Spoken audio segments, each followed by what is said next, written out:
ঠকে নাই। আমি তোমাদেরকে ওসিয়ত করছি, আমার সন্তান সন্ততিরা তারাও এই কাজ করবে না। বলেন বাংলাদেশের আর কোন রাজনৈতিক দলের এই সাহস আছে তারা পেট চাপড়ায় বলবে যে আমার পেটের ভিতরে অন্যায় কোনো টাকা ঢোকে নাই?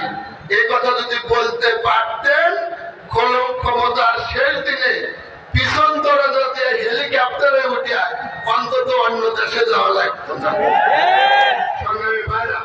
এই জন্য আসুন, আল্লাহর আইন এবং সত্যের শাসন চালু হলে দেশের মানুষ, দেশের পশু পাখি সবাই শান্তিতে থাকতে পারবে ইনশাআল্লাহ।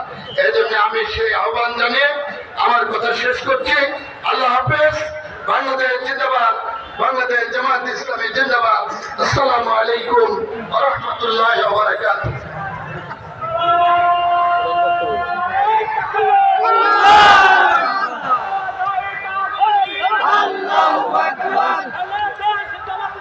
জিন্দাবাদ জিন্দাবাদ।